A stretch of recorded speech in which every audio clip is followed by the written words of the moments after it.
যারা এসএসসি 2026 পরীক্ষার্থীরা রয়েছে তোমাদের জন্য সুখবর রয়েছে। তোমাদের এসএসসি 2026 পরীক্ষার আইন পরিবর্তন নিয়ে সুখবর দিয়েছেন শিক্ষামন্ত্রী। শিক্ষার্থীরা দেখো, তোমাদের এসএসসি পরীক্ষার যে আগের আইনটা ছিল সেখানে দেখা যেত যে এসএসসি পরীক্ষার হল থেকে অনেক শিক্ষার্থী অনেক ভালো পরীক্ষা দিত, কিন্তু ভালো পরীক্ষা দেওয়ার পরও তাদের যে খাতাটা থাকতো এটা পাল্টে যেত বা খাতা নাম্বার পরিবর্তন হয়ে যেত শিক্ষার্থীরা। আবার অনেক শিক্ষার্থী লুজ দিত পরীক্ষায়। অনেক সময় দেখা যেত যে এই লুজ শিটের যে নাম্বারটা এটা ভুল ক্রমে যোগ হতো না, এতে দেখা যেত যে অনেক শিক্ষার্থীর রেজাল্ট খারাপ হয়ে যেত ওভারঅল। অর্থাৎ অনেক সময় লুজ শিটের নাম্বার যোগ হয়নি, যার কারণে অনেক শিক্ষার্থীর রেজাল্ট খারাপ হয়ে যেত।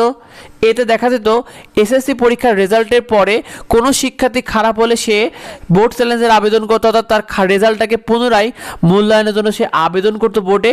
তো বোর্ড তাদের কী করতো, বোর্ড শুধুমাত্র খাতার যে প্রশ্নের যে নাম্বারগুলো দেওয়া হয়েছে এগুলোর যোগ ঠিক আছে কিনা এটাই দেখা হতো, কিন্তু খাতাটাকে যে খুলে দেখতে হবে যে কোন প্রশ্নের নাম্বার কেমন দেওয়া হয়েছে বা এই প্রশ্নে 1 নাম্বার যে দেওয়া হলো এটা কেন দেওয়া হলো, এই ধরনের খাতা দেখার আইন ছিল না।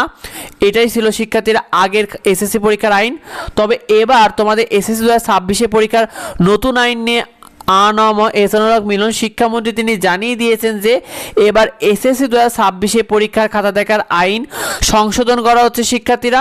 অর্থাৎ এবার থেকে সঠিকভাবে মূল্যায়ন করা হবে এবং খাতা পুনরায়ও ঠিক একইভাবে রিচেক করা হবে, এই বিষয়টা জানিয়েছেন শিক্ষার্থীরা যদি তোমাদের এই আইনটা সত্যি সত্যি কার্যকর হয়ে যায় এটা হবে তোমাদের জন্য সবথেকে বড় সুখবর, কারণ এতে অন্তত তুমি তোমার যে প্রাপ্ত নাম্বারটা তুমি সেই নাম্বারটাই পাবে শিক্ষার্থীরা। আর সেই সাথে শিক্ষার্থীরা এসএসসি পরীক্ষকদের বলা হয়েছে যে কখনো একদম কঠিন হওয়া যাবে না, আবার একদম নরম হওয়া যাবে না। অর্থাৎ এতে কাউকে অতিরিক্ত নাম্বারও দেওয়া যাবে না, আবার কাউকে একদম ইচ্ছাকৃতভাবে কম নাম্বারও দেওয়া যাবে না শিক্ষার্থীরা, এটাও জানানো হয়েছে তোমাদের।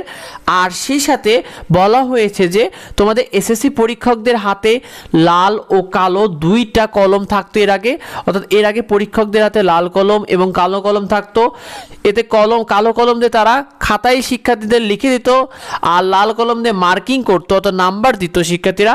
তো এই বছর থেকে এই নিয়মটি রাখা হবে না, অর্থাৎ কোনো পরীক্ষকের হাতে কালো কলম থাকবে না, এই বিষয়টা শিক্ষার্থীরা জানানো হয়েছে। তো এই বিষয়টা অনেকে জানে, তাই বেশি বেশি করে ভিডিওটা বন্ধুদের মধ্যে শেয়ার করে দাও যাতে অন্যরা জানতে পারে। তোমার মন্তব্যটা অবশ্যই কমেন্টে জানিও, তুমি কি মনে করো এই বিষয়টা কমেন্টে অবশ্যই আমাদেরকে জানিও। আর পরবর্তী আপডেটগুলো পেতে অবশ্যই আমাদের এডুবঙ্গ ইউটিউব চ্যানেলকে সাবস্ক্রাইব করে রাখো, এডুবঙ্গ যে ফেসবুক পেজ রয়েছে এটাকে ফলো দিয়ে রেখো। দেখা হয় পরবর্তী ভিডিওতে। ধন্যবাদ সবাইকে।